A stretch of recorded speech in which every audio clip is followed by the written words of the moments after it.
अरे अभी क्या तू पगलाया हुआ है, अभी तो भंते आए ही नहीं, तू क्या बजा रहा है अभी? ऐसा कहा क्या? ढोलक भी देख लीजिए, ढोलक कभी कहती है कि मैं बजूं? नहीं।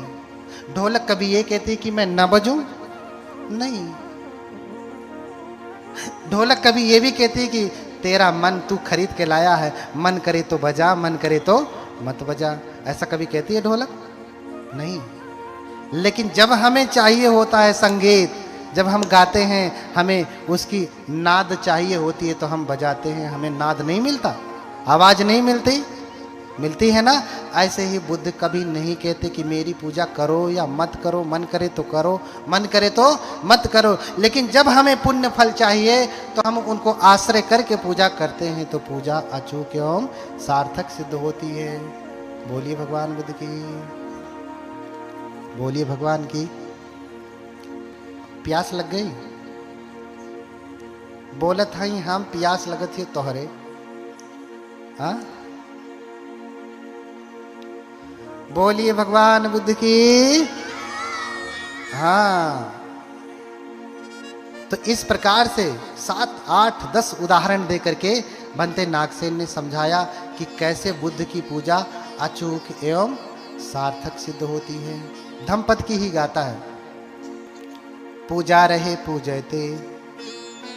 ध्यान से समझिए, लोग कहते हैं कि हमारे बौद्ध धर्म में तो पूजा शब्द ही नहीं है।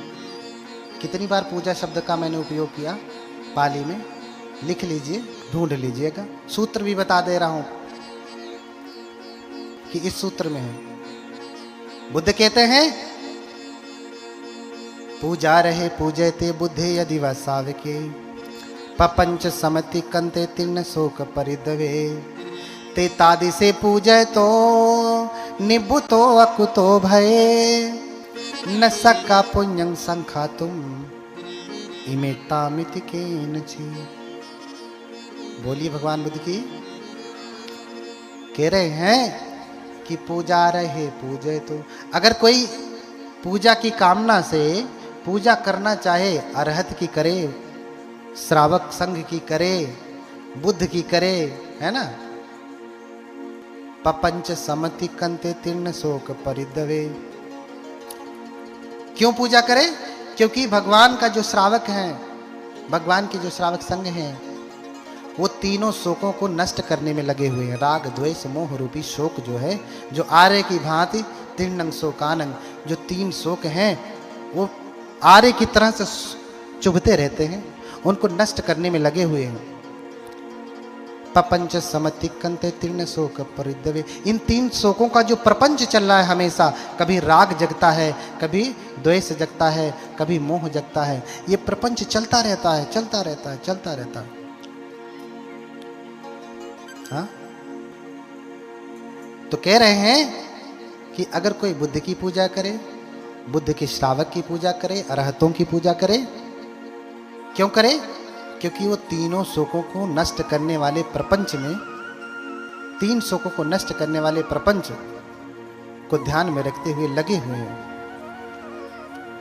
तो फिर कह रहे हैं क्या होता है फिर ऐसा करने से? ते तादि से पूजय तो निबुतो वकुतो भय। कह रहे हैं कि उस पूजा के परिणाम से, ते तादि से पूजय तो,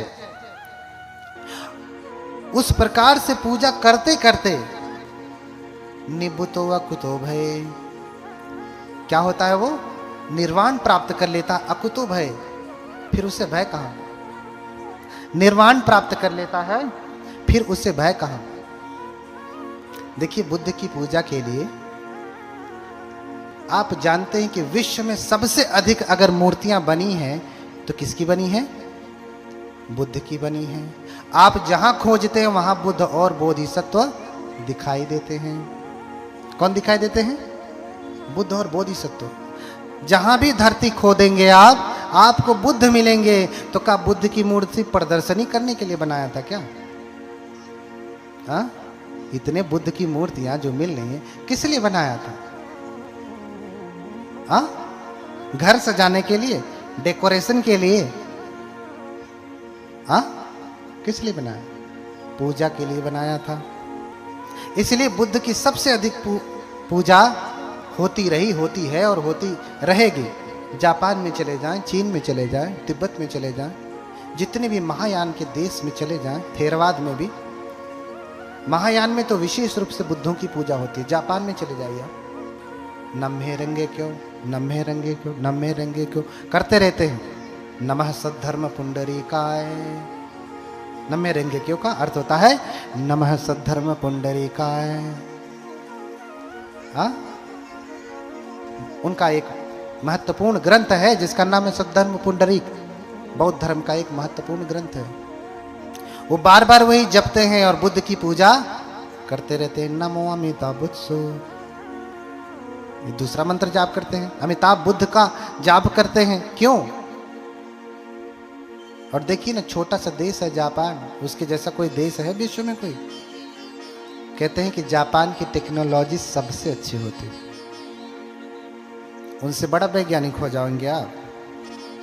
सठिया गए हैं वो लोग, हाँ? उनसे बड़े वैज्ञानिक हो जाएंगे आप की है? नहीं है ना। उनका जब संविधान बना ना, तो उस संविधान में ही लिखा गया बुद्धम शरणम गच्छामि। क्या लिखा गया? बोलिए आप लोग। बुद्धम शरणम गच्छामि। क्या? बुद्धम शरणम गच्छामि। उनके संविधान में लिखा गया, उनके प्रियम्बल में ही लिखा गया है कि हम सभी जापान के लोग किसकी शरण जाते हैं? बुद्ध की शरण जाते हैं।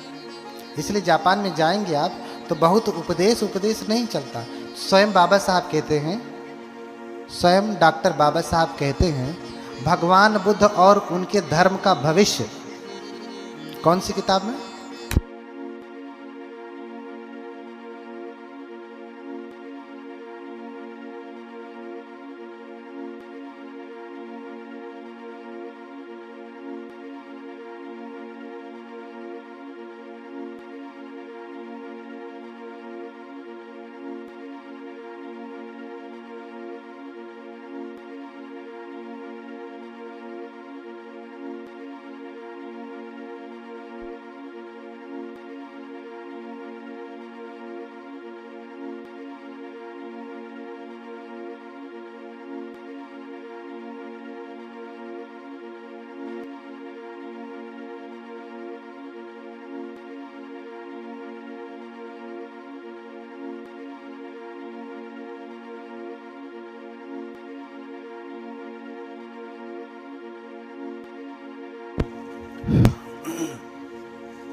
बोलिए भगवान बुद्ध की,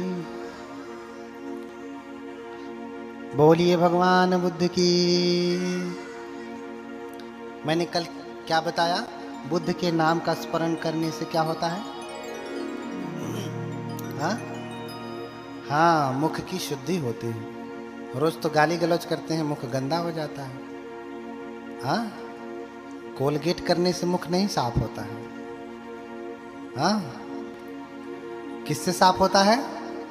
कोलगेट करने से दांत साफ होता है, मुख साफ नहीं होती, वाणी साफ नहीं होती। बुद्ध के नाम का स्मरण करने से। तो बाबा साहब स्वयं भगवान बुद्ध और उनके धम्म का भविष्य इस किताब में लिखते हैं कि दर्शन विद्वानों का विषय है। आम जनमानस के लिए पूजा पाठ है, व्रत उपोषित है। कौन लिखते हैं? डॉक्टर बाबा साहब अम्बेडकर, जिनकी तस्वीर आपने यहाँ पे लगाया है। वो कहते हैं कि दर्शन विद्वानों का विषय है, और विद्वान व्यक्ति दर्शन समझ करके क्या करता है? टेढ़ा मेढ़ा करने लगता है। गांव में जाएगा, गांव के लोगों को बताएगा, देखो ये 4 आर्य सत्य है, ये प्रतीति समुत्पाद है, ये अष्टांगिक मार्ग है। उन्हीं विद्वानों से अगर मैं पूछूं कि तुम त्रिपिटक सम्यक जरा प्रतीति समुत्पाद की व्याख्या करो, तो नहीं कर पाएंगे। उनसे पूछ ही लो कि बताओ प्रतीति समुत्पाद की व्याख्या विस्तृत रूप से कौन से सूत्र में की गई है, तो ये भी नहीं बता पाएंगे। और वो प्रतीति समुत्पाद की व्याख्या करते हैं। कौन? जिनको ये पता ही नहीं कि प्रतिसमुत्पाद की विस्तृत व्याख्या कहाँ की गई है, वो प्रतिसमुत्पाद की व्याख्या करते हैं और यही लोग गुरु बने बैठे हैं। कबीरदास कहते हैं कि जाका गुरु अंधला, तो फिर चेला का क्या होगा? चेला खड़ा निरंध, अंधो अंध ठेलिए, दोनों कूप पड़ंत। इसलिए जब तक गुरु मिले नहीं साचा, तब तक करहूं 105। आपका कोई ऐसे वैसे राह चलते कोई गुरु नहीं होना चाहिए। कौन गुरु होना चाहिए?